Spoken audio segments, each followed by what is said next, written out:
మేరే పీచే కౌన్ హై మాలో. శ్రీరామ్ చిట్స్ లో ఒక చిన్న ఉద్యోగం నుంచి స్టార్ట్ చేసి 6.5 లక్షలతో ఈ బిజినెస్ మొదలు పెట్టి ఇప్పుడు 20 బ్రాంచ్ల దాకా వెళ్ళింది. ఈ సక్సెస్ వెనకాల ఎంటైర్ ఆలివ్ ఫ్యామిలీ ఉంది. దాదాపు ఒక 20 ఏళ్ల క్రితం ఒక నష్టపోయాను. ఎంత నష్టపోయారండి? అప్పట్లో చాలా పెద్ద అమౌంట్. నిద్ర పట్టలేదు, మా పేరెంట్స్ భయపడ్డారు. కానీ ఇంత భయంలోనూ నాకు ధైర్యం ఇచ్చి నిలబెట్టింది మా వైఫ్, మేరా బీబీఐ. సూపర్. ఆలివ్ దొరరాజు గారికి స్వీట్స్ తయారు చేయడం వచ్చా? తినడం వచ్చండి. ఈ రోజున సోషల్ మీడియా అనేది చాలా ప్రభావం. దీంట్లో రాత్రికి రాత్రి పెద్దదైపోతున్న బిజినెస్ లు చూస్తున్నాం, రాత్రి కూలిపోతున్న బిజినెస్ చూస్తున్నాం. కాబట్టి ఒళ్ళు దగ్గర పెట్టుకొని బిజినెస్ లోకి వచ్చేవాళ్ళు దయచేసి ఎవరు ట్రయల్ అనే పదంతో రాకండి. సరే, ఇప్పుడు బిజినెస్ లో చాలా సక్సెస్ అయిన సక్సెస్ఫుల్ పర్సన్స్ ప్రపంచం మీద మనం చూసినప్పుడు వాళ్ళు లాస్ట్ స్టేజెస్ ఆఫ్ లైఫ్ లో రిగ్రెట్ అయ్యేది ఏంటంటే ఫ్యామిలీ టైం నేను ఇవ్వలేకపోయాను. మీరు ఆ తప్పు చేశారా లేకపోతే సరిదిద్దుకున్నారా? 200% తప్పు చేశాను. నా పిల్లలకి కేటాయించాల్సిన టైం నేను కేటాయించలేదు, నా భార్యకి కేటాయించాల్సిన టైం నేను కేటాయించలేదు. ఏం సార్ ఈ మిషన్ 10th క్లాస్ ఏంటి? 14 సంవత్సరాలు మచిలీపట్నంలో గవర్నమెంట్ స్కూల్స్ లో. సో జై జవాన్ కార్యక్రమం కావచ్చు, మీ ఇంట్లో శివాజీ కావచ్చు, ఈ ప్రోగ్రామ్స్ ఏంటండి అసలు? 65,000 ఉత్తరాలు కలెక్ట్ చేశాం. 18 లక్షల మట్టి వినాయకుడిని మేము ఫ్రీగా ఇచ్చాం. సో ఈ లెక్కన మీ ప్రాఫిట్ లో ఎంత పర్సెంటేజ్ సర్వీసెస్ కి వెళ్ళిపోతుంది? అది ఎప్పుడు లెక్కేయలేదా? ఓకే. నేను లెక్కేసేది ఏంటంటే ఇది చూసి.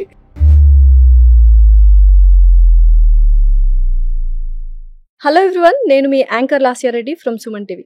ఇవాళ చేయబోయే పాడ్కాస్ట్ వెరీ వెరీ స్పెషల్. ఎందుకంటే 13 సంవత్సరాలు తను ఒక జాబ్ చేస్తూ కంఫర్ట్ జోన్లో ఉంటూ రిస్క్ తీసుకోవాలన్న ఒక ఆలోచనతో బిజినెస్ స్టార్ట్ చేసి ఎన్నో ఒడిదుడుకులు ఫేస్ చేసి ఇప్పుడు 20వ సంవత్సరంలోకి సక్సెస్ఫుల్గా ఎంటర్ అవుతున్నారు. He is none other than Olive mithai shop chairman Doraraju గారు.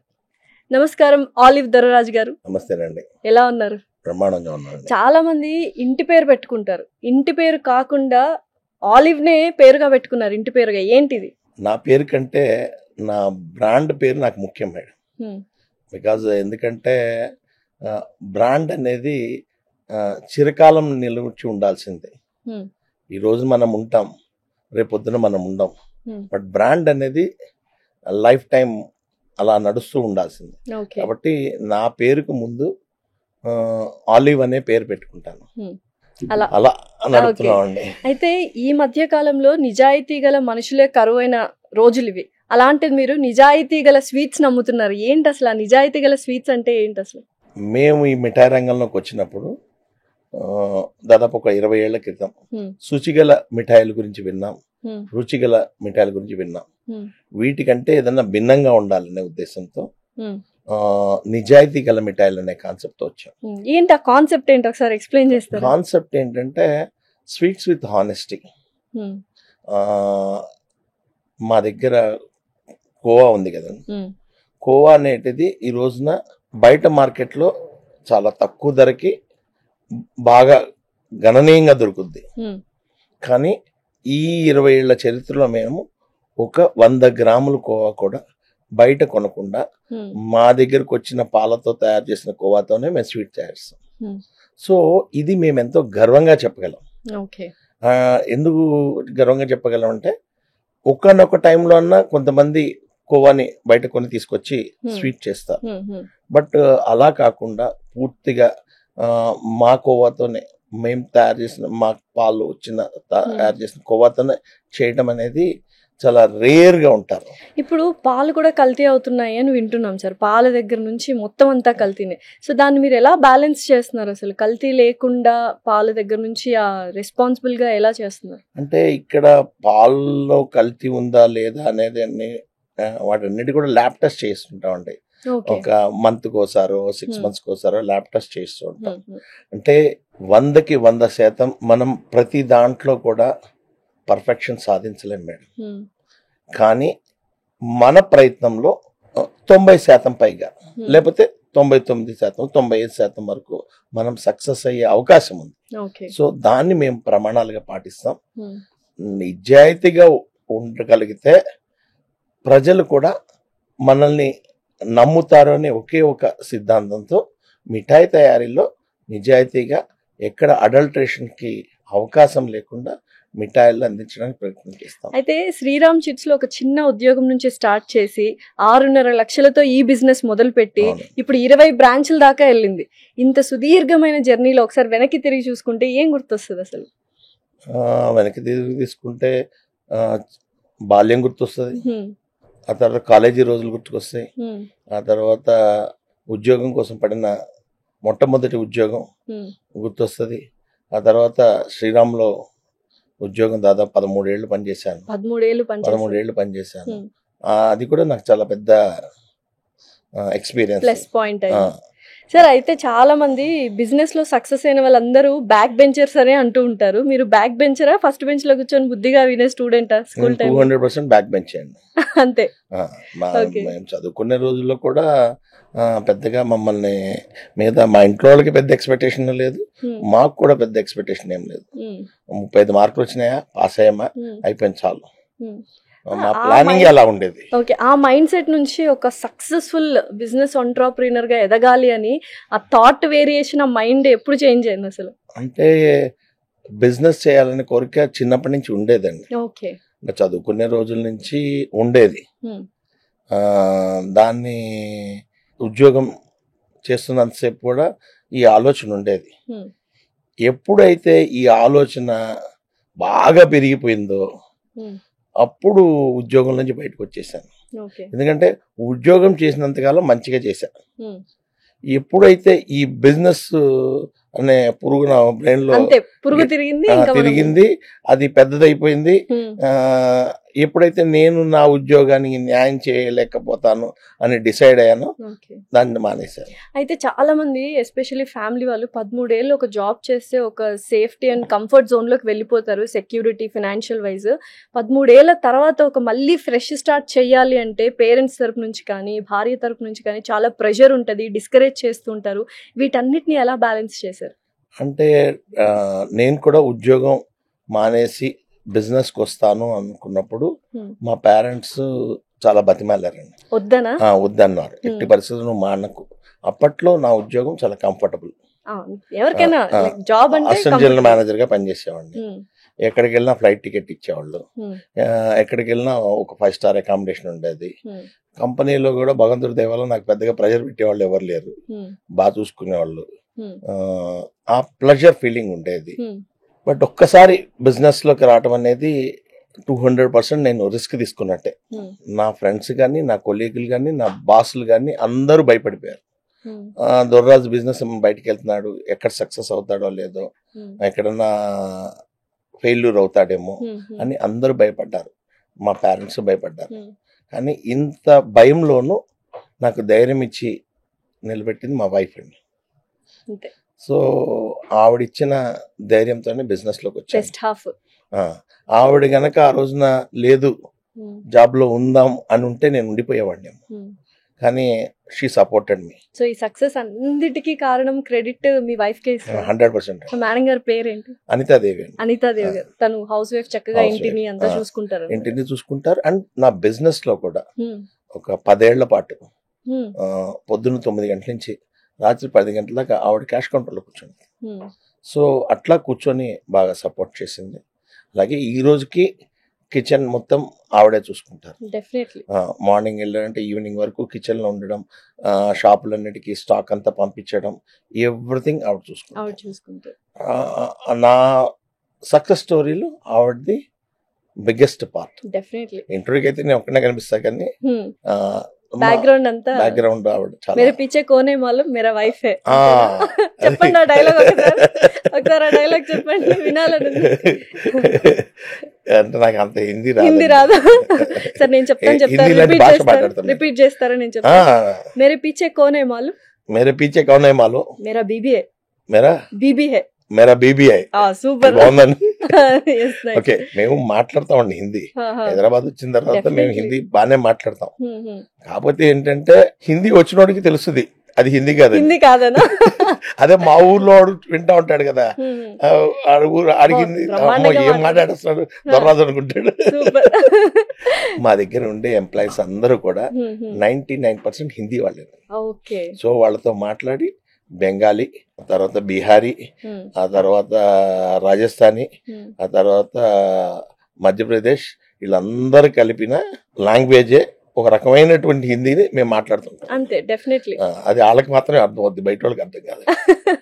అయితే ఇందాక మీరు అన్నారు కంఫర్ట్ జోన్ నుంచి రిస్క్ జోన్ కి వచ్చాను అని. ఇప్పుడు చాలా మంది యంగ్స్టర్స్ ఆంటర్‌ప్రెన్యూర్స్ స్టార్ట్ చేయాలంటే ఆ కంఫర్ట్ జోన్ ని మిస్ అవుతాము అనే భయం ఉంటది. అది ఎలా టాకిల్ చేశారు? ఏమైనా టిప్స్ చెప్తారా? తప్పకుండానండి.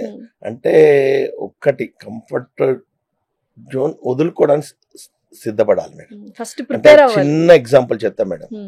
నేను శ్రీరామ్లో పనిచేసినప్పుడు కంఫర్టబుల్ జోన్. నేను బిజినెస్ స్టార్ట్ చేసినప్పుడు పెట్రోల్లో ఎప్పటికప్పుడు ఆ ముళ్ళు ఉంటుంది కదా, దాన్ని చూసుకుంటా ఉండేవాడిని. అది తగ్గిపోతుంటే నాకు బాధేస్తుండేది. వెళ్తే ఒక 100 రూపాయలు ఇచ్చే పెట్రోల్ కొట్టించుకునేవాడిని. బట్ వెరాజ్ నేను శ్రీరామ్లో పనిచేసినప్పుడు ఫుల్ కొట్టనేవాడిని, ట్యాంక్ ఫుల్ కొట్టనేవాడిని. ట్యాంక్ ఫుల్ కొట్టినప్పుడు నా కంపెనీ పే చేసేది. సో నాకు అప్పుడు దాని విలువ తెలిసేది కాదు. బట్ యాజ్ ఏ బిజినెస్ మ్యాన్గా వచ్చినప్పుడు మన జోబులో డబ్బులు తీసి ఖర్చు పెడుతుంటే ఆ డిఫరెన్స్ తెలిసింది. అలాగే నేను అప్పట్లో ఏటీఎం కౌంటర్లు ఉండేవి, ఇప్పుడు ఎక్కడ కనిపించట్లేదు. ఏటీఎం కౌంటర్లోకి వెళ్ళి డబ్బులు తీసుకునేవాడు. సో ఏటీఎం కౌంటర్లోకి వెళ్ళగానే ఏసీ ఉండేది. ఏటీఎం కౌంటర్లో చల్లగా అనిపించేది. నాకు మా కంపెనీ గుర్తొచ్చేది. మా కంపెనీలో ఉన్నప్పుడు నేను చక్కగా ఒక ఏసీ క్యాబిన్లో కూర్చొని మంచి ఉద్యోగం చేస్తుండేవాడిని. నా మాట 10 మంది వింటూ ఉండేవాడు. బట్ బిజినెస్ మ్యాన్గా స్టార్ట్ చేసినప్పుడు సాయంత్రం అయితే ఈ ఎండ షాప్లోకి పడుతుంటే ఆ షెల్టర్ని ముందుకు జరుపుకునేవాళ్ళం, ఏది ఎండ పడకుండా. ఏసీ గీసీ ఏం లేదండి. సో అప్పుడు నా కంపెనీ గుర్తొచ్చేది. ఎప్పుడైనా అనిపించిందా ఇంత కష్టం పడుతున్నప్పుడు వెనక్కి వెళ్ళిపోవాలి అని? ఎప్పుడైనా అంటే మొదట్లో నాకు అప్పుడప్పుడు అనిపించేదండి. ఒక 2 years తర్వాత వెనక్కి వెళ్ళిపోదాం అనుకున్నా. నేను కూడా డిసైడ్ అయిపోయాను. అప్పుడు ఒక నష్టపోయాను. ఎంత నష్టపోయారండి? అప్పట్లో 15 లక్షలు అండి. 6.5 లక్షలతో అప్పట్లో 15 లక్షలు అంటే చాలా పెద్ద అమౌంట్, ఒక 20 years బ్యాక్.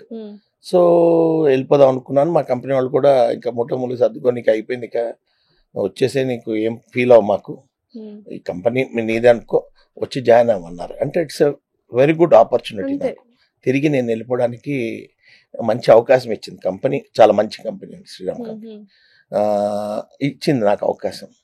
బట్ వెళ్ళిపోదాం డిసైడ్ అయిన తర్వాత ఒక 2 ఫ్రెండ్స్, నా కంపెనీలో ఉన్న ఫ్రెండ్ ఒకతను, ఇంకొక ఆయన మీడియా రంగంలో ఉన్నాడు, వాళ్ళిద్దరు చెప్పారు, వెళ్ళు, మాకు వెళ్తే మళ్ళీ నీకు అక్కడ 0 నుంచి స్టార్ట్ అవుతావు. ఎంత కంపెనీ యాక్సెప్ట్ చేసినా నీ ఆ ఎన్విరాన్మెంట్లో రేపు పొద్దున్న నీకు అంత కంఫర్టబుల్ అనిపించకపోవచ్చు. బట్ ఈ ప్రయత్నం ఇక్కడ దాకా చేసావు, ఈ ప్రయత్నం ఇంకా కొనసాగిస్తే బాగుంటుందేమో అని సలహా ఇచ్చారు. చాలా సందిగ్ధంలో ఒక 2-3 days ఆలోచించి ఉండిపోవడానికే నిర్ణయించుకున్నాను. ఆ రోజున ఉండిపోవడం స్టార్ట్ చేసి బిజినెస్ మీద సీరియస్గా పనిచేయడం మొదలుపెట్టాను. మళ్ళీ ఈ రోజు వరకు నేను ఏ రోజున కూడా వెనక్కి వెళ్ళిపోదామని ఆలోచించలేదు. ఏమైనా తప్పు చేశానన్న భావన ఏం లేదు. I did a good job. డెఫినెట్గా బాగుంది ఈరోజు. సో హైదరాబాద్కి వచ్చినప్పుడు అన్నారు కదా, సొంత స్థలం ఏది? హైదరాబాద్ మాది మచిలీపట్నం అండి. సో నా చైల్డ్హుడ్ కానివ్వండి, కాలేజీ కానివ్వండి, ఎవ్రీథింగ్ నాకు మచిలీపట్నమే. అయితే నాకు ఫస్ట్ నుంచి ఒకటి కొట్టేస్తా ఉంది, ఏంటంటే అసలు స్వీట్స్ బిజినెస్ ఎందుకు చూస్ చేసుకున్నారు?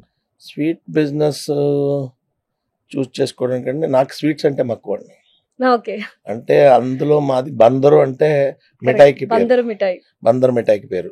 బందర్ మిఠాయి అంటే బందర్ హల్వా బాగా ఫేమస్, బందర్ లడ్డు బాగా ఫేమస్, బందర్ బూందీ ఉంటది, సన్న బూందీ, అది ఫేమస్. ఇట్లా బందర్ అనేది ఒక మిఠాయికి ఫేమస్. హైదరాబాద్ వచ్చినా కూడా మమ్మల్ని రెగ్యులర్ గా ఎవరైనా నాకు బందర్ హల్వా తెచ్చి పెడతావా, లేకపోతే బందర్ లడ్డు తెచ్చి పెడతావా అని అడుగుతుండేవాళ్ళు. ఆ విధంగా మాకు మొదటి నుంచి మిఠాయి అనేది అలవాటైంది. నేను చిన్నప్పుడు 10 పైసలు పెడితే ఒక చిన్న న్యూస్ పేపర్ ముక్క తీసుకుని దాంట్లో ఒక పేపర్, ఒక ఆకు ముక్క వేసేవాళ్ళు. మన ఇప్పుడు ఇస్తరాకు ముక్క ఉంటుంది కదా, వేసి దాన్ని మడతపెట్టి, ప్లాస్టిక్ ఉండేది కాదు మేడం అప్పుడు, ప్లాస్టిక్ ఉండేది, దాంట్లో దాన్ని మడతపెట్టి ఇంత చాక్తో ఇంత బందర్ హల్వా తీసి దాంట్లో వేసి ఇచ్చేవాళ్ళు అనమాట. దాన్ని దారం పెట్టి చుట్టిచ్చేవాళ్ళు. అప్పటి నుంచి మాకు బందర్ హల్వా తినడం ఇంట్రెస్ట్. సో అలా ప్లేస్ నుంచి వచ్చిన ఇదన్నమాట. సో అందుకని ఆటోమేటిక్ గా స్వీట్ రంగం వైపు దిగాం. అయితే ఇప్పుడు ఏదైనా ఒక బిజినెస్ స్టార్ట్ చేయాలి అనుకున్నప్పుడు ఒక 10 years అహెడ్ చూస్తారు, ఇది ఉంటుందా లేదా, ఆ ప్రోడక్ట్ ఉంటుందా లేదా అని. అయితే ఇప్పుడు మొత్తం లైఫ్ స్టైల్ అంతా షుగర్స్ తినకూడదు, స్వీట్లు తినకూడదు అని హోరెత్తి చెప్తున్నారు. అలాంటప్పుడు ఈ స్వీట్స్ బిజినెస్ అనేది సక్సెస్ అవుతుంది అని ఎలా అనుకుంటున్నారు? అంటే స్వీట్స్ అనేది మన జీవన విధానంలో ఒక భాగం అండి. సందర్భం ఏదైనా మిఠాయి అనేది కామన్, నెంబర్ 1. నెంబర్ 2, చిన్న పిల్లలు గొడవ చేసినా ఒక చాక్లెట్ ఇస్తే గొడవ చేయడం మానేస్తారు. ఎమోషన్. ఇతిహాసాల్లో కూడా మిఠాయిలకి ఉన్న ప్రాధాన్యత ఉంది. సో మన భారతీయ జీవన విధానంలో మిఠాయిలకి అనేటువంటిది ఒక పెద్ద పీట ఉంది. సో ఇవి డిఫరెంట్ ప్రాంతాలకు సంబంధించిన డిఫరెంట్ రుచులు ఉంటాయి దీంట్లో. మీకు అటు కాశ్మీర్ మొదలుకొని ఇటు కన్యాకుమారి దాకా కొన్ని వందల రకాల రెసిపీ ఉంటది. ఎన్ని రెసిపీలు ఉన్నా కూడా షుగర్ కామన్ అంతే. సో ఆ స్వీట్నెస్ అనేది కామన్. సో దాంట్లో రకరకాల ఉంటాయి. వాటిలన్నిటినీ కూడా తిరిగి రాబోయే తరాలకి పదిలంగా అందించాల్సిన బాధ్యత కూడా ఈ మిఠాయి రంగం మీద ఉంది. సో దాన్ని కూడా మేము దృష్టిలో పెట్టుకొని ఏ ప్రాంతాల నుంచి ఏ మిఠాయిలు ఫేమస్, వాటి చరిత్ర, వాటిని తెలిపే విధంగా కూడా మేము మిఠాయి బాక్సులు తయారు చేస్తాం. ఇప్పుడు ఒక ఆత్రేయపురం పూతరేకులు ఉన్నాయనుకోండి, ఆత్రేయపురం పూతరేకుల యొక్క కథని తెలిపే విధంగా కూడా మా బాక్సులు ఉంటాయి. అలాగే బందర్ ఉంది. బందర్ లడ్డు ప్రాముఖ్యత, అసలు ఎక్కడి నుంచి పుట్టింది బందర్ లడ్డు, ఎవరు తయారు చేశారు, ఎక్కడి నుంచి వచ్చిన వాళ్ళు తయారు చేశారు, ఎలా తయారవుతుంది, ఆ విధానం తెలిపే చరిత్ర కలిగినటువంటి బాక్సులు కూడా మా దగ్గర ఉంటాయి. సో ఆ విధంగా ఆయా ప్రాంతాలకి ప్రాధాన్యత ఇస్తూ ఆయా ప్రాంతాల యొక్క ప్రాముఖ్యతను తెలియచేసే విధంగా బాక్సులను తయారు చేస్తాం. సింపుల్ గా మెమరీస్ అంటేనే స్వీట్ మెమరీస్. ఆ స్వీట్ మెమరీస్ నే మీరు స్వీట్ రూపంలో ఇస్తామండి. సూపర్ అండి. సో అది వెరీ బ్యూటిఫుల్ కొత్త ప్రయోగం, అంటే మేము చేస్తున్నటువంటి కొత్త ప్రయోగం అది. ఓకే. అయితే ఇప్పుడు యూజువల్ గా బిజినెస్ అనగానే, ఫుడ్ బిజినెస్ అనగానే ఎక్కువ ఖర్చు పెట్టేస్తూ ఉంటారు, అంటే ఇన్వెస్ట్మెంట్ ఎక్కువ పెట్టేస్తుంటారు. అందులో 50% ఫెయిల్ అవుతున్నాయి. రీజన్స్ ఏమంటారు? స్వీట్స్ అనే అంటే బిజినెస్ లో అంటారు. ఫుడ్ బిజినెస్ లో 90% ఫెయిల్యూర్ స్టోరీస్ అండి. గుర్తుపెట్టుకోండి. చాలా మంది ఇండస్ట్రీ బాగుంది ఇండస్ట్రీ ఎప్పుడు బాగానే ఉంటుంది, కానీ ఇన్వెస్టర్స్ లూజ్ అయ్యే వాళ్ళు చాలా మంది ఉంటారు. మీరు ఒక రెస్టారెంట్ కేటగిరీ తీసుకోండి, 100 రెస్టారెంట్లు వస్తే దాంట్లో 90 రెస్టారెంట్లు క్లోజ్ అవుతున్నాయి. ఎందుకంటారు? ఇది చాలా మందికి తెలియదు. నడిచే 1-2 చూసేసి మనం కూడా బిజినెస్ లోకి వద్దాం అనుకుంటారు. ఈ 90 రెస్టారెంట్లు ఫెయిల్యూర్ స్టోరీ ఎవరికి తెలియదు. ఒక్క జిఎస్టీ వాళ్ళకి తెలుస్తుంది. ఎందుకంటే ఏ షాప్ కి జిఎస్టీ నెంబర్ తీసుకున్నాడు, ఏ షాప్ నుంచి ట్యాక్స్ రావట్లేదు అనేది వాళ్ళకి తెలుస్తుంది. సో ఎందుకు మూసేస్తున్నారు అనేది ఎవరికి తెలియదు. అలాగే మిగిలిన 10 కూడా 8 సోన్స్ నడుస్తాయండి. 2 మాత్రమే సక్సెస్ అవుతాయి. ఆ 2ని చూసి ఈ 98 మంది కాలిపోతారు. ఈ 8 మంది నడిపే వాళ్ళల్లో కూడా రన్నింగ్ క్యాపిటల్ దొరుకుతున్నారు. వీళ్ళకి గనక రన్నింగ్ క్యాపిటల్ ఆగిందంటే వీళ్ళు కూడా మూసేస్తారు. అయితే ఇప్పుడు ఏంటి, ప్యాషన్ తో వస్తున్నారు చాలా మంది ఫుడ్ బిజినెస్ పెట్టడానికి. అలా ప్యాషన్ తో వచ్చి హార్డ్ వర్క్ కూడా ఇంక్లూడ్ అయితే సక్సెస్ అవుతారా? అంటే ఇంత తక్కువ సక్సెస్ రేట్ ఉన్నప్పుడు మీరు ఎలా సక్సెస్ అయ్యారు? ఫెయిల్యూర్ అవుతున్నాయంటే మనం ఫెయిల్యూర్ స్టోరీస్ వినాలి. 90% ఫెయిల్యూర్ అయిన స్టోరీల్లో పార్ట్నర్షిప్ బిజినెస్ అండి.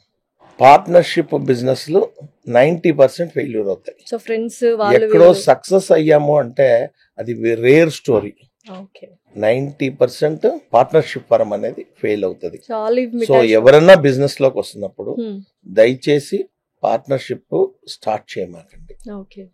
అంటే ఎక్కడో ఎక్సెప్షనల్ కేసు పట్టుకొని మీరు నాతో వాదన దిగమాకండి. నేను చెప్పేది 90% ఆఫ్ ద కరెక్ట్. సో ఇంత సక్సెస్ అయిన తర్వాత ఆలూ మిఠాయి షాప్, మీ ఫ్రెండ్స్ ఎవరైనా వచ్చారా నేను పార్ట్నర్షిప్ గా వస్తాను అన్నట్టు? చాలా మంది వచ్చారు. వాళ్ళని మెల్లగా నో అని ఎలా చెప్పారు? Saying no is a very big task. Don't say yes if you want to say no అనేది ఒక పెద్ద బుక్ కూడా ఉందండి. ఇది చాలా కష్టమైన పని. కరెక్ట్. కానీ ఆ చెప్పాల్సిన విధంగా మనం చెప్పుకుంటే అర్థం చేసుకుంటారు వాళ్ళు. మనం తిట్టుకోవచ్చు కానివ్వండి, అర్థం చేసుకుంటారు. ఒక టైంలో వాళ్ళకే అర్థమవుతుంది కష్టం. చాలా మందిని నేను బుజ్జగింపుగా వద్దులే అన్నా, నువ్వు నేను బాగానే ఉన్నాం ఈ రోజున, రేపు పొద్దున మన ఇద్దరం కొట్టుకుంటాం, ఎందుకు వచ్చింది, నువ్వు వ్యాపారం ఏదైనా చేయాలనుకుంటే నువ్వు ఇండివిజువల్ గా చెయ్యి, ఇదే నా సలహా. Partnership number 1. నెంబర్ 2, ఫెయిల్యూర్ స్టోరీలు అడిగారు కదా, అది చెప్పనండి నన్ను. ఎందుకు ఫెయిల్యూర్ అంటే ల్యాక్ ఆఫ్ ఎక్స్పీరియన్స్. ఎక్కడో బండి మీదో లేకపోతే ట్రక్ చూస్తారు, చూసి అవి మన ఈ బిజినెస్ స్టార్ట్ చేద్దాం అనుకుంటారు. వాడు స్టార్ట్ చేయడం అనుకున్న ల్యాప్టాప్ లో కొట్టేస్తాడు. ఏంటి అసలు బండి పెట్టాలంటే అట్టాడు అంటాడు. బండ్లు పెట్టే కంపెనీలో 20 దొరుకుతాయి. ఓ బండితో మాట్లాడతాడు, బెంగళూరులోనే ఎవడో చేస్తాడు, బండి అయిపోయింది. నెక్స్ట్ వీడికి వర్కర్ కావాలి. అంటే ఒక స్కిల్డ్ లేబర్ తో ఉన్న ప్రాబ్లం ఇతనికి తెలియదు. ఏం చేస్తాడు, గబగబా ఒక బండోడి దగ్గరికి వెళ్తాడు. ఆ బండోడిని లో ఎవడెక్కడ మోరివాడు దొరుకుతాడు, ఆయన పిలుస్తాడు, నువ్వు పని చేస్తావని అడుగుతాడు. వాడు పని చేస్తానంటాడు, నేను మంచి మాస్టర్ని తేవాలి అంటాడు. వాడు గబగబా నేను తెచ్చి పెడతాను, నువ్వు ఎందుకు టెన్షన్ పడమాకంటాడు. వాడు ఏం చేస్తాడు, పక్క బండిలో మోరివాడు ఇంకోటి ఉంటాడు, వాడిని తీసుకొచ్చి వీడే మాస్టర్ అంటాడు. వీడి తెలియదు, ఆ మాస్టర్ దొరికాడు కదా అని బిజినెస్ స్టార్ట్ తెలియని నాలెడ్జ్ తో ఎక్స్పీరియన్స్ లేకుండా స్టార్ట్ చేసేస్తాడు. బిజినెస్ స్టార్ట్ చేసేస్తాడు. ఆడు వస్తాడు, ఆడికి పని తెలవదనే విషయం వీడికి తెలిసేసరికి ఆల్రెడీ లాస్ లో నడిచిపోతుంది. నిజంగానే ఫుడ్ బిజినెస్ లో మ్యాన్ పవర్ అనేది చాలా క్రూషియల్ రోల్ ప్లే చేస్తుంది. చాలా అండి, ఎక్స్పీరియన్స్ లేకపోవడం వల్ల ఇదంతా. నిజంగా మీరు గనక ఒక హోటల్ కానీ, ఒక మెడికల్ షాప్ కానివ్వండి, ఒక ఫ్యాన్సీ షాప్ కానివ్వండి, ఒక బిజినెస్ కానీ పెట్టాలి అంటే డెఫినెట్ గా మీరు ఆ రంగంలో పనిచేసి ఉండాలి. ఆ రంగంలో పనిచేస్తేనే, ఒక 1 year పాటన్నా పనిచేస్తే దాని కష్ట నష్టాలు తెలుస్తాయి. సో అది తెలుసుకున్న తర్వాత మనం బిజినెస్ స్టార్ట్ చేయాలి. అంతే తప్పితే ఎక్స్పీరియన్స్ లేకుండా స్టార్ట్ చేయాలి. అయితే మీరు స్టార్ట్ చేసినప్పుడు స్వీట్స్ బిజినెస్ ఎటువంటి బ్యాక్గ్రౌండ్ వర్క్ చేశారు మీరు? నేనేం చేయలేదు కాబట్టి ఇవన్నీ చెప్తున్నా మేడం. అందుకని స్టార్టింగ్ లో అలా నష్టం వచ్చింది, దాని తర్వాత పుంజుకున్నారు. సో కంపల్సరీ పెట్టుకోవాలి. అండ్ నా ఒక రిక్వెస్ట్ బిజినెస్ లోకి వచ్చాడు, క్రెడిట్ బిజినెస్ లో దిగమాకండి. ఏంటి క్రెడిట్? క్యాష్ బిజినెస్ లో దిగండి. ఓకే. ఏంటి క్యాష్ బిజినెస్? హోటల్ ఉందనుకోండి, అది క్యాష్ బిజినెస్. అదే ఒక ప్రింటింగ్ ప్రెస్ ఉందనుకోండి, అది క్రెడిట్ బిజినెస్. ఓకే. సో మనం వేసే మెటీరియల్ క్రెడిట్ కి వేస్తామా, క్యాష్ సేల్ అమ్ముతామా, అది చాలా ఇంపార్టెంట్. క్యాష్ బిజినెస్ కు ఉన్న అడ్వాంటేజ్ క్రెడిట్ బిజినెస్ కి ఎప్పుడు ఉండదు. సో క్యాష్ బిజినెస్ చూస్ చేసుకోండి. మాక్సిమం ప్రొడక్షన్ లోకి వెళ్ళకండి. ఎప్పుడు కూడా ట్రేడింగ్ కి ఎక్కువ ఇంపార్టెన్స్ ఇవ్వండి. అంటే ఇక్కడ ఎక్కడన్నా సరే మార్కెటింగ్ అనేది ఇబ్బంది, కానీ ప్రొడక్షన్ అనేది ఇబ్బంది కానే కాదు. ప్రొడక్షన్ అనేది నువ్వు కాబట్టి 100 మంది చేస్తారు, బట్ మార్కెటింగ్ అనేది మాత్రం నువ్వే చేయాలి. సో మార్కెటింగ్ బ్యాక్ డ్రాప్ లేకుండా మాత్రం బిజినెస్ లోకి దిగమాకండి, అంతే. సార్, మామూలుగా బిర్యానీ అంటే హైదరాబాద్ కి ఒక ఎమోషన్, రైట్? తర్వాత మనము నెక్స్ట్ చూసుకున్నట్టయితే ఇండియన్ ఆర్మీ ఇండియన్స్ కి ఒక ఎమోషన్, అలాగే స్వీట్స్ అంటే హోల్ ప్రపంచానికి ఒక ఎమోషన్. ఆ ఎమోషన్ ని మీరు బిజినెస్ గా మార్చుకొని సక్సెస్ అయ్యారు కదా, ఎంత రెస్పాన్సిబిలిటీ తీసుకున్నారు మీరు స్టార్టింగ్ నుంచి? నేను నిజంగా చెప్పాలంటే మొదట్లో అంత సీరియస్గా వెళ్ళిందండి. ఓకే. ఇవన్నీ గుణపాఠాలు. సీరియస్గా వెళ్ళింది. I'm not so serious about it. But after 2 years తర్వాత ఇప్పుడైతే ఇంకా 100% నేను జాబ్కి వెళ్ళకూడదు అని డిసైడ్ అయ్యాను. అప్పటిదాకా నాకు సేఫ్టీ నెట్ ఉంది, జాబ్ అనేది. కంఫర్ట్ జోన్ లో ఉన్నాను. నేను ఇది కాకపోతే అది చేసుకోవచ్చు అనే జాస్లో ఉన్నాను. ఎప్పుడైతే ఈ నెట్ వదిలేసాను, నాకు వద్దు, నేను బిజినెస్ చేయాలనుకున్నా, అప్పటి నుంచి నేను సీరియస్ గా చేయడం స్టార్ట్ చేశాను. బట్ సీరియస్ అనేది చాలా చాలా ఇంపార్టెంట్. బిజినెస్ లోకి వచ్చేవాళ్ళు దయచేసి ఎవరు ట్రయల్ అనే పదంతో రాకండి. ట్రై చేస్తాననే పదం ఎప్పుడు మాట్లాడండి. Do or die situation. మనం విసిరే రాయి బలంగా విసరాలి, తగలాలని విసరాలి, గురి చూసి విసరాలి. అంతేగాని 4 రాళ్ళు వేద్దాం, ఒక రాయి తగిలిపోతుందా అనే ఉద్దేశంతో మాత్రం బిజినెస్ లోకి పొరపాటును కూడా రామాకండి. ఆలివ్ మిఠాయి బిజినెస్ స్టార్ట్ చేసినప్పుడు ఎటువంటి ఛాలెంజెస్ ఫేస్ చేశారు? నెక్స్ట్ ఎవరైనా స్వీట్ షాప్ చేయాలి అనుకున్న వాళ్ళకి మీరు కాంపిటీటర్ గా ఫీల్ అవుతారు, మీరు సపోర్ట్ చేస్తారా వాళ్ళకి? Challenges and support for the new competitors. 100% A business వాడు పక్కన అదే బిజినెస్ ఇంకోటి తీసుకొచ్చి పెట్టాలని ఎవడు కోరుకోడండి. నెంబర్ 1. నెంబర్ 2, అది ఏదైనా దూరంగా పెట్టుకుంటే బాగుండని ఆలోచిస్తాడండి. నేను కూడా నా రంగంలో ఉన్నవాడు ఎవరు నా పక్కనే తీసుకొచ్చి పెట్టాలని నేను కోరుకున్నాను. అది కోరుకున్నాను, నేను హ్యాపీగా ఉన్నానని చెప్తే అది అబద్ధం. కరెక్ట్. మనం కొంతకాలంకి అలవాటు పడతాం వీటికి. ఫస్ట్ లో కాంపిటీషన్ ఫీల్ అవుతాం. నేను కూడా స్వీట్ షాప్ ఉన్నప్పుడు నా ఎదురుకుండా రోడ్లో ఇంకొక అతను స్వీట్ షాప్ పెట్టడానికి అడ్వాన్స్ ఇచ్చాడు. ఎక్కడో దిల్సుఖ్ నగర్ నుంచి. చాలా ఫీల్ అయిపోయాను, నిద్ర పట్టలేదు. చాలా కష్టపడి ఆయన తప్పించి ఆ షాప్ నేనే తీసుకొని అక్కడ ఇంకో పేరు పెట్టి స్వీట్ షాప్ ఓపెన్ చేశాను. ఇదంతా ఆన్ స్క్రీన్ లో చెప్తున్నారు, ఓకేనా? మరి ఏం పర్లేదు, ఇవన్నీ టాక్టిక్స్. బిజినెస్ ఇది కూకట్పల్లి ప్రజలకు అందరికీ తెలుసు. ఇది చాలా నిజాయితీ గల స్వీట్స్ అంటే నిజాయితీగా కూడా ఉంటారు అనమాట. వేరే పేరు పెట్టి పెట్టాను. అంటే నాకు కాంపిటీటర్ని యాక్సెప్ట్ చేసేంత పెద్ద మనసు ఆ రోజున లేదు నాకు. సో అప్పుడు పెట్టాను. బ్రహ్మానందం గారి డైలాగ్ గుర్తొస్తుంది, అందరూ బాగుండాలి కానీ నాకంటే ఎక్కువగా బాగుండాలని కోరుకోరు, అది మనిషి నైజం. అది అట్లా ఆ టైప్. అందరూ బాగుండాలని కోరుకుంటా, నేను బాగుండాలని కోరుకుంటా. నాకంటే ఎక్కువ బిజినెస్ లో మాత్రం ఆ కాంపిటేటివ్ స్పిరిట్ ఉండాలి. డెఫినెట్లీ. నేను చేశాను మేడం. ఎంత కష్టపడ్డానంటే నేను ఆ షాపు కోసం ప్రయత్నిస్తున్నప్పుడు 100 మంది చెప్పారు, ఆల్రెడీ ఎవరికో ఇచ్చేసారు ఆ స్వీట్ షాపు, వాళ్ళు ఇంటీరియర్ స్టార్ట్ చేయాలి, ఆ షాపు నువ్వు ఎలా కోరుకుంటావు అన్నా. అప్పుడు అంటే మనసుకి తప్పు అనిపించలేదు? జస్ట్ 100% తప్ప రైటా కదా మేడం. అక్కడ నేను ఆలోచించింది, నాకు కాంపిటీటర్ వద్దు నా రోడ్లో ఆ రోజున. అంతే. అప్పటికున్న మైండ్ సెట్ ఇప్పుడు మారిపోయాలండి. ఇప్పుడు సక్సెస్ అయిపోయారు కదా. ఇప్పుడు ఎవరు పక్కన పెట్టినా పెద్దగా ఆలోచించాలి. ఆ రోజుకి నాకున్న పరిస్థితికి నేను కాంపిటేటర్ వద్దనుకున్నా.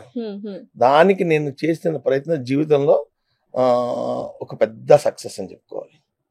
దానికి ఎంత ఇన్ఫ్లుయెన్స్ చేయాల్సి వచ్చింది, ఎంత కష్టపడాల్సి వచ్చింది. ఒక ఆయన దగ్గరికి వెళ్ళి 6 hours వెయిట్ చేశాను.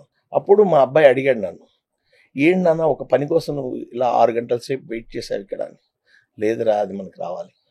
అట్లా కష్టపడి ఆ షాప్ ఎన్నో ఒడిదుడుకులు వస్తుంటాయి, ఎన్నో ఛాలెంజెస్ ఉన్నాయి, ఫేస్ చేయాలి, ముందుకు వెళ్ళిపోతూ ఉండాలి. అది ఒక వన్ ఆఫ్ ద బిగ్గెస్ట్ నా ప్రయత్నం. అంటే ప్రయత్నం అనేది చేయడంలో తప్పలేదు. మనం విజయంలో గెలవకపోవచ్చు, కానీ ప్రయత్నంలో మాత్రం మనం గెలవాల్సింది. ప్రయత్న లోపం ఉండకూడదు. ప్రయత్నంలో మాత్రం మనం ఇక్కడ లోపం చేయకూడదు. సక్సెస్ అనేది మన చేతిలో ఉండదు, బట్ ఎఫర్ట్స్ అనేది మన చేతిలో ఉంటుంది. అయితే ఇందాక మీరు పిల్లలు అన్నారు కదా, సో నెక్స్ట్ జనరేషన్స్ కూడా బిజినెస్ పాస్ చేయాలి అని ఉంటది చాలా మంది పేరెంట్స్ కి. సో అలా పాస్ చేస్తున్నారా, లేకపోతే మీ పిల్లలకి వాళ్ళకి నచ్చిన ఫీల్డ్ లో వెళ్ళండి అని ఎంకరేజ్? మనం ఇప్పుడు మన బిజినెస్ లో రమ్మని అడిగాం. మా అబ్బాయి కూడా వెరీ మచ్ ఇంట్రెస్టెడ్ నా బిజినెస్ లో. సో ఆయన చూసుకుంటున్నాడు. ఓకే. సో మొత్తం ఎవ్రీథింగ్ నెక్స్ట్ జనరేషన్ కంటిన్యూ అవుతుంది అని ఆలోచిస్తున్నాం. ఇదే ఎథిక్స్, బిజినెస్ విత్ ఎథిక్స్. మీరు అన్నాను కదా బిజినెస్ లో ఉండాల్సిన లక్షణాలు, ఎథిక్స్ ఉండాలండి. And there is no short cut to success. ఈ రోజున సోషల్ మీడియా అనేది చాలా ప్రభావితం అవుతుంది. కరెక్ట్. దీంట్లో రాత్రికి రాత్రి పెద్దదైపోతున్న బిజినెస్లు చూస్తున్నాం, రాత్రి కూలిపోతున్న బిజినెస్ చూస్తున్నాం. కాబట్టి ఒళ్ళు దగ్గర పెట్టుకొని మనం బిజినెస్ చేయాలి. సో చాలా కన్సిస్టెంట్ గా ఉండాలి మన హార్డ్ వర్క్ అనేది. కన్సిస్టెంట్ గా ఉండాలి. అలా చేయకపోతే ఎంతో కాలం కొనసాగలేము. ఓకే. సో నెక్స్ట్ ఏమైనా గోల్స్ ఉన్నాయా సార్, ఈ బ్రాంచెస్ ని ఎక్స్పాండ్ చేయాలని కానీ ఇంకేమైనా? అంటే బ్రాంచెస్ ఎక్స్పాన్షన్ చేయాలని, బిజినెస్ చేయాలని ఎప్పుడు ఉంటది. అండ్ మోరెవర్ ఎంతవరకు దానిని భవిష్యత్తులో కొనసాగించగలము అనే ఆలోచన కూడా ఒక్కోసారి మన విస్తరణకి అడ్డుపడుతూ ఉంటుంది. ఓకే. ఇందాక అంటే ఇంటర్వ్యూ చేద్దామని వచ్చే ముందు మీ గురించి తెలుసుకున్నాను సార్. మీకు చదువు అంటే మహా పిచ్చి అని విన్నాను. మిషన్ 10th క్లాస్ అని ఒక అద్భుతమైన కార్యక్రమాన్ని చేపడుతున్నారు. ఏంటి ఆ మిషన్ 10th? ఎందుకు చదువు అంటే అంత ఇష్టం? మీరు ఏం చదువుకున్నారు? నేను చదువుకోవడం వచ్చి బీకామ్ చదువుకున్నానండి. ఓకే. మచిలీపట్నం హిందూ కాలేజీలో బీకామ్ చదువుకున్నాను. ఓకే. చదువుకున్న తర్వాత జాబ్ కోసం విజయవాడ వచ్చాను. విజయవాడ నుంచి మళ్ళీ వైజాగ్ వెళ్ళాను. వైజాగ్ నుంచి శ్రీరామ్లో జాయిన్ అయ్యి తర్వాత హైదరాబాద్ వచ్చాను. హైదరాబాద్లో జాబ్ చేశాను. హైదరాబాద్లో జాబ్ చేస్తూ బిజినెస్ లైన్లోకి వచ్చాను. ఓకే. సో అలాగా మరి చదువు అంటే ఎందుకు అంత ఇష్టం? చదువుకున్నారుగా. చదువు అంటే నాకు బాగా అంటే చిన్నప్పటి నుంచి బాగా ఇష్టం అండి. చదువుకునే పిల్లలంటే చాలా ఇష్టం. అలాగే చదువుకునే వాళ్ళ పట్ల ఇప్పుడు కూడా నాకు చాలా గౌరవం ఉండేది, అభిమానం ఉండేది. అయితే ఇంకా చదువు గురించి మీరు ఇంకా గట్టిగా అడిగారంటే నేను చెప్పలేను. ఎందుకు? చదువు ఇబ్బంది పడ్డారా? చదువు తక్కువగా ఉన్నప్పుడు చదువు తక్కువగా ఉంది అని కొన్ని అవకాశాలు కోల్పోయారంటారా? బ్రహ్మాండమైన. ఏంటి ఆ సందర్భం ఏమైనా గుర్తుందా? అది మనం మైక్ లో చెప్తే బాగోదు. అవునా?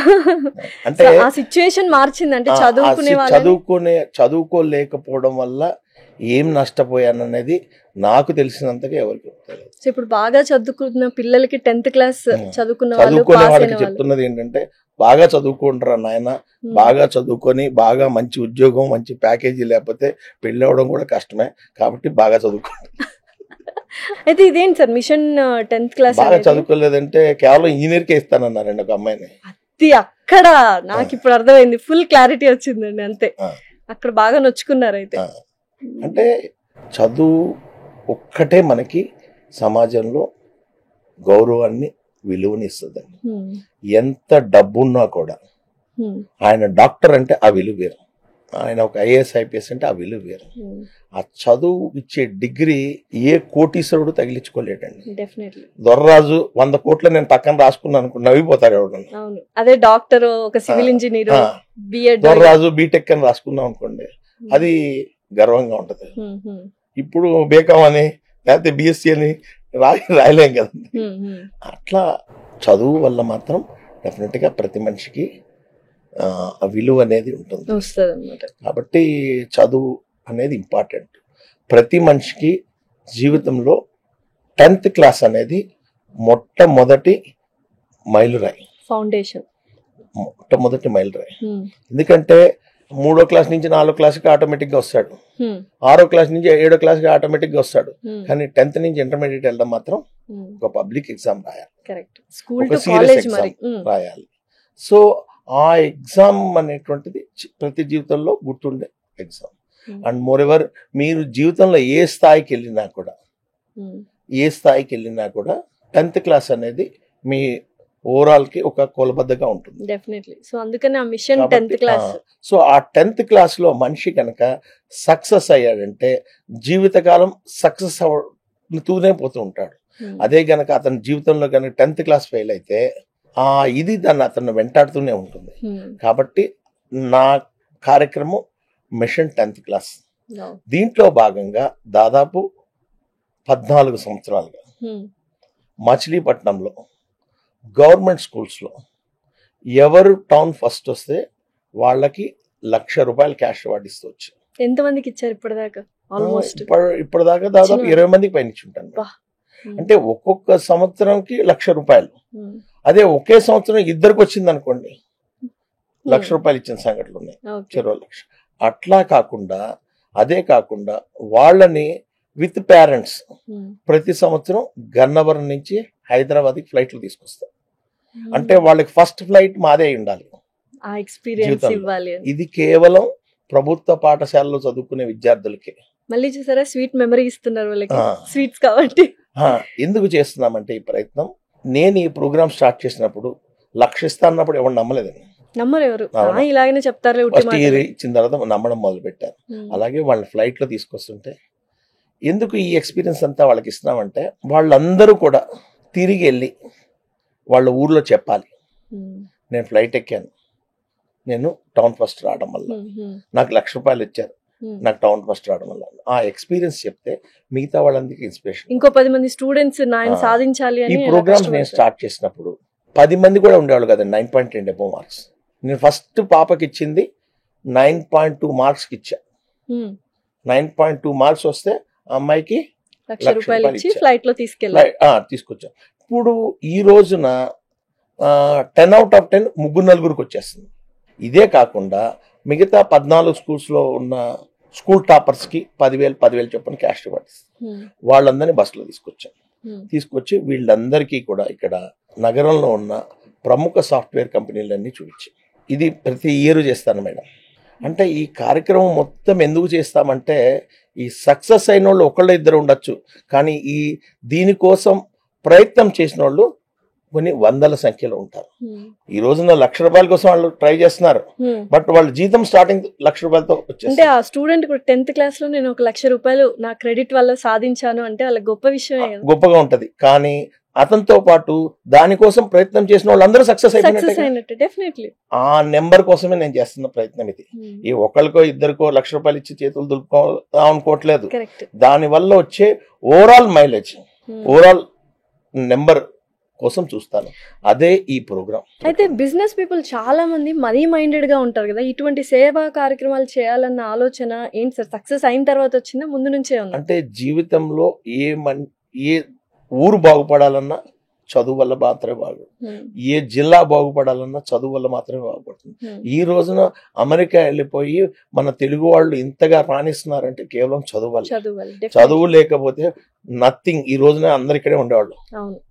వాళ్ళ తల్లిదండ్రుల మీద సైకిల్లో తిరుగుతున్నా కూడా వీళ్ళు బాగా చదువుకొని అమెరికా వెళ్ళిపోయి పేరెంట్స్ని తీసుకొచ్చి ఈ రోజున మలేషియన్ టౌన్షిప్ లో రెయిన్బో విస్టాలు వీటిలన్నింటిలో ఇల్లు కొని పెట్టారంటే కేవలం చదువు వల్ల. ఈ రోజున అమెరికాలో మన తెలుగు వాళ్ళకి అంత ప్రాస్పరస్ గా ఉన్నారంటే జస్ట్ బికాస్ ఆఫ్ ఎడ్యుకేషన్. 10వ తరగతి చదువుతున్న విద్యార్థులందరికీ కూడా మిషన్ 10th క్లాస్ అని ఒక జూమ్ ప్రోగ్రామ్ స్టార్ట్ చేశాం. ఇది ఏంటంటే ప్రతి ఆదివారం సాయంత్రం 5 గంటలకి 10th క్లాస్ చదువుతున్న పిల్లలు పేరెంట్స్ అటెండ్ అవ్వచ్చు.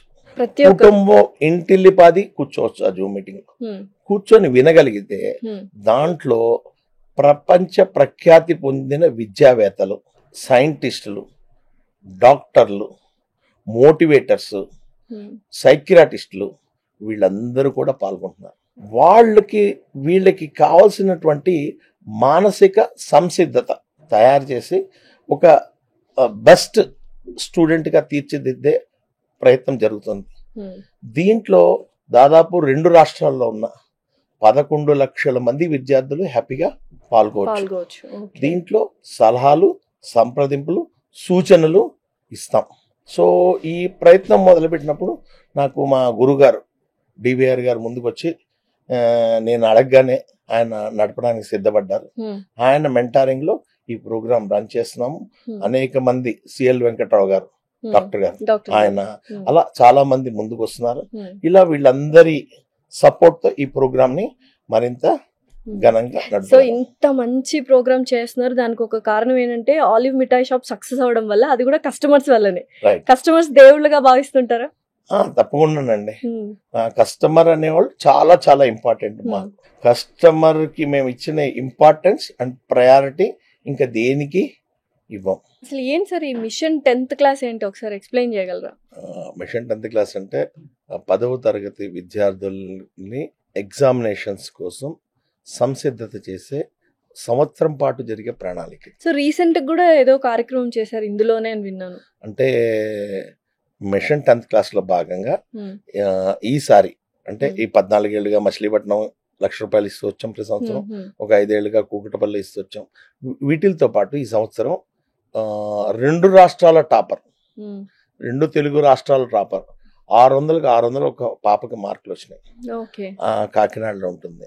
ఆ పాపను పిలిచి మన హైదరాబాద్ లోనే ₹1,00,000 క్యాష్ రివార్డ్ ఇచ్చాం.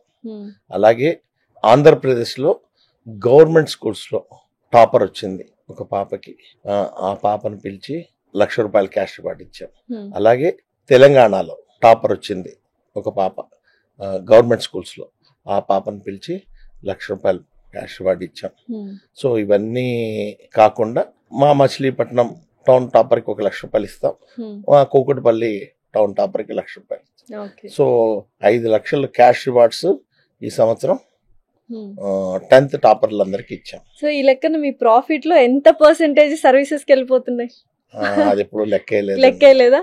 ఓకే. నేను లెక్కేసేది ఏంటంటే ఇది చూసి ఎంతమంది బాగా చదువుకొని ఎంతమంది వాళ్ళ మార్కుల్ని ఎక్స్ట్రాగా సంపాదిస్తారు, సూపర్. అదొక్కటే లెక్కేస్తాం. సూపర్.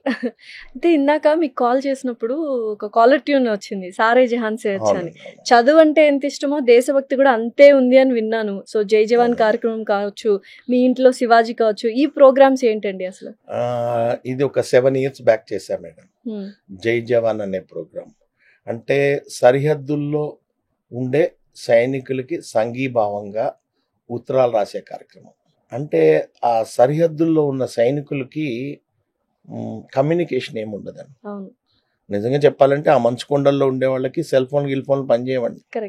మనం తెల్లారు లేస్తే యూట్యూబ్ పెట్టుకొని అన్ని చూసేస్తూ ఉంటాం, బట్ వాళ్ళకి ఆ ఎంటర్టైన్మెంట్ ఉండదు, సిగ్నల్ అనేది ఉండదు. రీసెంట్ గా సిగ్నల్ అనేది ఉండదు. వాళ్ళకి ఫుడ్ వేడిగా అసలు తినలేరు. వాళ్ళు వేడి చేసి నోట్లో పెట్టే లోపలే అది చల్లారిపోతుంటుంది.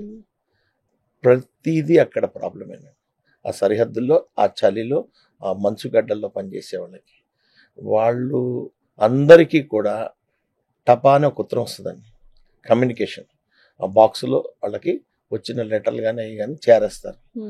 ఒక్కళ్ళకి ఉత్తరం వస్తే 10 మంది చదువుకొని సంతోషపడతా ఉంటారు. చాలా సార్లు చూసాం మనం, చూసిన అంటే సందర్భాలు ఉన్నాయి. నిజంగా మనం ఎక్స్ప్రెషన్స్ కి, ఎమోషన్స్ కి, ఫీలింగ్స్ కి అన్నిటికీ హ్యాపీగా ఎంజాయ్ చేస్తున్నాం. మనం సినిమాలకు వెళ్తున్నాం, యూట్యూబ్లు చూస్తున్నాం, రీల్స్ చూస్తున్నాం, రీల్స్ చేస్తున్నాం, ఏం కావాలంటే అది తింటున్నాం, ఏం కావాలంటే అది ఎంజాయ్ చేస్తున్నాం, మాల్స్కి వెళ్తున్నాం. వీటినన్నిటినీ త్యాగం చేసి మన కోసం సరిహద్దులో సైనికులు రాత్రనక పగలనక కష్టపడుతున్నారు. వాళ్ళని స్పృశించాలనే ఉద్దేశంతో, వాళ్ళని ఒక పలకరించాలనే ఉద్దేశంతో సరిహద్దుల్లో సైనికులకి సంఘీభావం తెలుపుతూ ఉత్తరాల కార్యక్రమం మొదలుపెట్టాం. ఎన్ని ఉత్తరాలు రాశారు? 65,000 ఉత్తరాలను కలెక్ట్ చేశాం. 65,000 ఉత్తరాలు, 1,00,000 హృదయాల స్పందన అనే కార్యక్రమం అది. సో పిల్లలు రాశారండి ఉత్తరాలు, అద్భుతంగా రాశారు. నేను నిజంగా చెప్తున్నానండి, పెద్దవాళ్ల కంటే పిల్లల్లో దేశభక్తి చాలా మెండు. కల్మషం లేని మనుషులు చాలా సపోర్ట్ చేశారు. దాదాపు 200 స్కూల్స్ నుంచి విద్యార్థులు ముందుకొచ్చి ఉత్తరాలు రాశారు. అది ఒక చక్కటి కార్యక్రమం. అంటే జీవితంలో మనం ఏం చేశామో అని మనం ఒక్కసారి తర్వాత ఆలోచించుకుంటే మనకి హ్యాపీనెస్ ఇచ్చే మూమెంట్స్ ఇది. సో అది ఒక గొప్ప కార్యక్రమం ఉంది. ఇప్పుడు కూడా మళ్ళీ కొత్తగా ఇంకో కార్యక్రమం మొదలుపెట్టాం. సరిహద్దులో సైనికులకు సంఘీభావం తెలుపుతూ పాటలు పాడండి, రచనలు చేయండి, వ్యాసాలు రాయండి, లేదా ఒక చిత్రలేఖనం వేయండి. వీటిలన్నిటినీ వీడియోల రూపంలో కానీ, రీల్స్ రూపంలో కానివ్వండి, ఫోటోల రూపంలో కానివ్వండి, మా ఇన్స్టాకి ట్యాగ్ చేయండి, ఫాలో చేయండి అనే కార్యక్రమం పెట్టాం. దానికి కూడా అద్భుతమైన స్పందన వస్తుంది. ఇప్పుడు కొత్తగా చేసాం. సో అంటే everyone has to interested to nation అండి. ప్రతి ఒక్కరికి దేశభక్తి ఉంటుందండి. దేశభక్తి లేని వాళ్ళు ఎవరు ఉండరు. అది ఆ లెవెల్ కొద్దిగా ఎక్కువ తక్కువ ఉండొచ్చు, కానీ అందరికీ దేశం అంటే ప్రేమ ఉంటుంది. అమ్మా నాన్నల అంటే ఎంత ప్రేమ ఉంటుందో దేశం అన్నా కూడా అంతే ప్రేమ ఉంటుంది. నిజంగా ఆలివ్ మిఠాయి షాప్ కి బిజినెస్ అంటే ప్రాఫిట్స్ కాదు, ఈ సర్వీసెస్ ఏవైతే ఉన్నాయో అవే మీకు ప్రాఫిట్స్ అనుకుంటా. ఎస్ అండి. దాంట్లో భాగంగానే ఎన్విరాన్మెంటల్ ఎంత అమ్మేమని చూసుకోం, ఏం మంచి పని చేసామని చూసుకుంటాం. ఆ మంచి పనుల్లో భాగంగానే ఎన్విరాన్మెంటల్ మీద కూడా చాలా మక్కువతో ఉన్నారని విన్నాను. పర్యావరణం గురించి అసలు అమేజింగ్ కార్యక్రమాలు చేస్తున్నారు. పర్యావరణం మీద ప్రేమతో, మట్టి మీద మమకారంతో ఆలివ్ మిఠాయి గత 19 సంవత్సరాలుగా అనేక కార్యక్రమాలు చేసింది. అందులో భాగంగా ప్రతి సంవత్సరం 50,000 మట్టి విగ్రహాలని మేము ఉచితంగా పంపిణీ చేస్తాం. అంటే దాదాపు ఇప్పటికి 18 లక్షల విగ్రహాలని, మట్టి వినాయకుల్ని మేము ఫ్రీగా ఇచ్చాం. ఈ మట్టి వినాయకుళ్ళు అనేది మొట్టమొదటగా ప్రచారంలో తీసుకొచ్చింది ఆలివ్ మిఠాయి, మేమే. అప్పట్లో దాదాపు ఒక 5-6 ఓబీ వ్యాన్లు, ఆన్లైన్ బ్రాడ్కాస్టింగ్ వ్యాన్లు వచ్చి మా షాప్ దగ్గర నిలబడి ఈ ప్రోగ్రామ్ని లైవ్ ఇచ్చి, సో అంత బాగా చేసేవాళ్ళం. అలాగే పెద్ద విగ్రహాలు కూడా పందిట్లో పెట్టచ్చని మొట్టమొదట మేము 25 అడుగుల మట్టి విగ్రహాన్ని నెలకొల్పి విజయవంతంగా దాన్ని మేము హుస్సేన్ సాగర్ తీసుకెళ్లి నిమజ్జనం చేసి ప్రూవ్ చేసాం. ఇప్పుడు మట్టి విగ్రహాలు కూడా పెద్ద పెట్టచ్చని ప్రూవ్ అంటే ఇప్పుడు చాలా మంది హైదరాబాద్ లో మట్టి వినాయకుల్ని తీసుకుంటున్నారు. నేను ఈ కార్యక్రమం మొదలు పెట్టినప్పుడు 100కి 90 ఇళ్లలో ప్లాస్టర్ ఆఫ్ ప్యారిస్ విగ్రహాలు పూజించేవాళ్ళు. కానీ మేం చేసిన ఈ ప్రయత్నంలో అనేక మంది కలిసి వచ్చారు. అంటే తర్వాత పిసిబి వచ్చింది, జిహెచ్ఎంసి వచ్చింది, తర్వాత మీడియా వచ్చింది, అందరూ సపోర్ట్ చేస్తారు. తర్వాత అందరూ కలిసి వచ్చి ప్రపంచవ్యాప్తంగా దీనికి మంచి ప్రాచుర్యం వచ్చింది. తర్వాత ఈ రోజున 90% మంది ఇళ్లలో విగ్రహాలని, మట్టి విగ్రహాలని పూజిస్తున్నారు. రీసెంట్ గా లాస్ట్ ఇయర్ 6000 విగ్రహాలని ఒక కంటైనర్ లో పెట్టి ఒక కంటైనర్ విగ్రహాలని అమెరికా పంపించారు. అమెరికాలో హ్యూస్టన్ పోర్ట్ లో వాటిని రిసీవ్ చేసుకుని ఎల్లుండి పండగంటే ఇవాళ నా చేతిలో పడిన విగ్రహాలు. ఆ కంటైనర్ ని హ్యూస్టన్ లో, ఆస్టిన్ లో, డాలస్ లో ఒక 6 ప్రాంతాల్లో ఏకకాలంలో ఈ 6000 విగ్రహాలని కంఫర్టబుల్ గా డిస్ట్రిబ్యూట్ చేశారు. మొట్టమొదటిసారిగా భారతదేశం నుంచి ఒక కంటైనర్ ఆఫ్ విగ్రహాలు అమెరికా వెళ్ళి ఫ్రీగా డిస్ట్రిబ్యూషన్ అయినాయంటే ఈ మొత్తం కార్యక్రమాన్ని ఆలివ్ మిఠాయి విజయవంతంగా చేసింది. 19 సంవత్సరాల సుదీర్ఘ సక్సెస్ఫుల్ జర్నీ ఇప్పుడు 20వ సంవత్సరంలోకి ఆలివ్ మిఠాయి షాప్ ఎంటర్ అవుతుంది. అసలు ఏంటి, ఎలా ఫీల్ అవుతున్నారు దాని గురించి? ఇట్స్ గుడ్ జర్నీ అండి. అండ్ ఎంటైర్ నా జర్నీలో మా వైఫ్, మా ఫ్యామిలీ మెంబర్స్, మా బ్రదర్స్, ఆ తర్వాత వీళ్ళతో పాటు మా స్టాఫ్, వాళ్ళ యొక్క కంట్రిబ్యూషన్ అనేది చాలా గొప్పది. మా చెఫ్స్ కానివ్వండి, మా టీమ్ కానివ్వండి. సో వాళ్ళు ఉన్నారు కాబట్టే నేను ఇన్ని ప్రోగ్రాంలు కంఫర్టబుల్గా చేయగలిగాను, లేకపోతే నేను చేయలేను అసలు. సో ఈ సక్సెస్ వెనకాల ఎంటైర్ ఆలివ్ ఫ్యామిలీ ఉంది. So thanks to them. So me shop లో ఏంటి ఫేమస్ స్వీట్? మా దగ్గర బాగా ఫేమస్ మోతిచూర్ అండి. హైదరాబాద్ నెంబర్ 1 మోతిచూర్ మా దగ్గర దొరుకుతుంది. కేవలం మోతిచూర్ కోసమే వచ్చేవాళ్ళు చాలా మంది ఉంటారు. ఇది కాకుండా పన్నీర్ జిలేబీ నేను కూడా తిన్నాను. లైక్ స్వీట్స్ అన్ని ఒక్కొక్క టేస్ట్ చేశాను. అంటే ఎప్పుడు వచ్చి షాప్ కి వెళ్ళి టేస్ట్ చేసినా ఫ్రెష్నెస్ అనేది అలానే ఉంటుంది. ఏం చేస్తున్నారు ఫ్రెష్నెస్ మెయింటైన్ చేయడానికి? ఫ్రెష్నెస్ మెయింటైన్ చేయడానికి ఎప్పటికప్పుడు వస్తాయండి మాకు. 20 షాపులు ఉండడం వల్ల పొద్దున్న ఒక ట్రిప్ వస్తుంది, సాయంత్రం ఒక ట్రిప్ వస్తుంది, అవసరమైతే మధ్యాహ్నం ఒక ట్రిప్ వేస్తాం. సో ఫ్రెష్నెస్ మెయింటైన్ చేయడానికి చూస్తాం. పొద్దున్న ఒక 10 కిలోలు వచ్చింది అనుకోండి, దానికి సాయంత్రం 5 కిలోలు అమ్మి అనుకోండి, మళ్ళీ ఇంకో 5 కిలోలు సాయంత్రం వస్తుంది. సో ఆ ఫ్రెష్నెస్ మెయింటైన్ చేయడానికి ప్రయత్నిస్తాం. అలాగే ఆలివ్ మిఠాయిలో మిఠాయి అనేది మీరు నిన్న వచ్చిందా మొన్న వచ్చిందా అని అడగక్కర్లేదు, గంట క్రితం వచ్చిందా అరగంట క్రితం వచ్చిందా అని అడగచ్చు. మోతిచూర్ కి ఆ ఫ్రెష్నెస్ ఉంది. అల్టిమేట్ ఫ్రెష్నెస్ ఇస్తాం మోతిచూర్. Next paneer jalebi madam. పన్నీర్ జిలేబీ వచ్చిందంటే మధ్యాహ్నం తర్వాత దొరకదు, మీకు వచ్చిన 2-3 అవర్స్ లో అయిపోతుంది. దాదాపు 100 కేజీలు ప్రతిరోజు అమెరికాకి వెళ్తుంది. 100 కేజీలు పన్నీర్ జిలేబీ అమెరికా వెళ్తుంది ప్రతిరోజు. సో అంత ఫేమస్ పన్నీర్ జిలేబీ మా దగ్గర. ఇకపోతే బందర్ హల్వా ఇవన్నీ కూడా అథెంటిక్ టేస్ట్. అయితే ఇప్పుడు ఒక very important question, olive Doraraju గారికి స్వీట్స్ తయారు చేయడం వచ్చా? తినడం వచ్చండి అంతే. బాగా బాగుందా లేదా టెస్ట్ చేసి తర్వాత కస్టమర్స్ కి ఇస్తారు అంతేనా? అట్లా ఏం కాదండి, మాక్సిమం తింటూనే ఉంటాను నేను. అవునా? అంటే క్వాలిటీలో చెక్ చేసుకుంటాము. ఒక బ్యాచ్ వెళ్ళిందంటే ఆ బ్యాచ్ శాంపిల్ మా దగ్గర ఉంటది. ఆ బ్యాచ్ గురించి ఏదైనా కంప్లైంట్ వస్తే ఈ శాంపిల్ తో చెక్ చేసుకుంటాం. ప్రతిదీ నేనే తిని పంపిస్తానని చెప్పానంటే అది పూర్తి అబద్ధం. డెఫినెట్లీ అబద్ధం. సరే, ఇప్పుడు బిజినెస్ లో చాలా సక్సెస్ అయిన సక్సెస్ఫుల్ పర్సన్స్ ప్రపంచం మీద మనం చూసినప్పుడు వాళ్ళు లాస్ట్ స్టేజెస్ ఆఫ్ లైఫ్ లో రిగ్రెట్ అయ్యేది ఏంటంటే ఫ్యామిలీ టైం నేను ఇవ్వలేకపోయాను అనేది ఒకటి రిగ్రెట్ అవుతూ ఉంటారు. మీరు ఆ తప్పు చేశారా లేకపోతే సరిదిద్దుకున్నారా? 200% తప్పు చేశాను మేడం. ఫ్యామిలీ టైం ఇవ్వలేదు. నా పిల్లలకి కేటాయించాల్సిన టైం నేను కేటాయించలేదు, నా భార్యకి కేటాయించాల్సిన టైము నేను కేటాయించలేదు.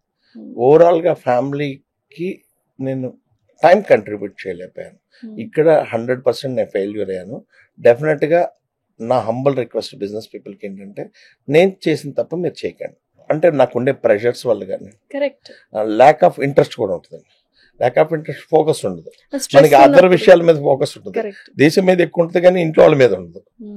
ఆ తప్పు మీరు చేయకండి అని చెప్తున్నారు. చేయకండి అంటే మనము మరి బయట విషయాల మీద ఎంత ఫోకస్ చేస్తామో అంతకంటే ఎక్కువ ఇంట్లో వాళ్ళ మీద ఫోకస్ చేయండి.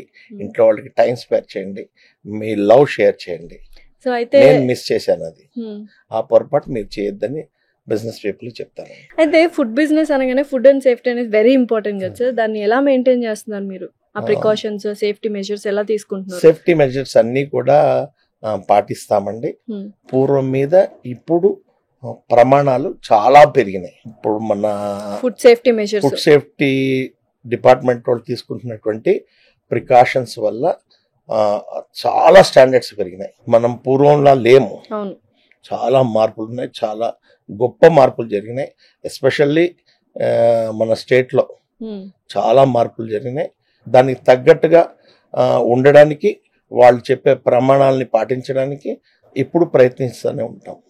సో అయితే ఇప్పుడు ఈ కల్తీ నూనెలు వాడడము, అంత తర్వాత కలరింగ్ ఎక్కువ యాడ్ చేయడము స్వీట్స్ లో సర్వసాధారణం అయిపోయింది. ఆలివ్ స్వీట్స్ భిన్నంగా ఏం చేస్తుంది?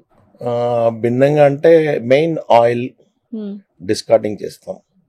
అది one time and second time ఎంతవరకు యూజ్ అవుతుందో చూస్తాం, లేకపోతే దాన్ని డిస్కార్డ్ చేసేస్తాం. అంటే మాక్సిమం వన్ టైం యూజ్ చేయడానికి ప్రయత్నం చేస్తాం.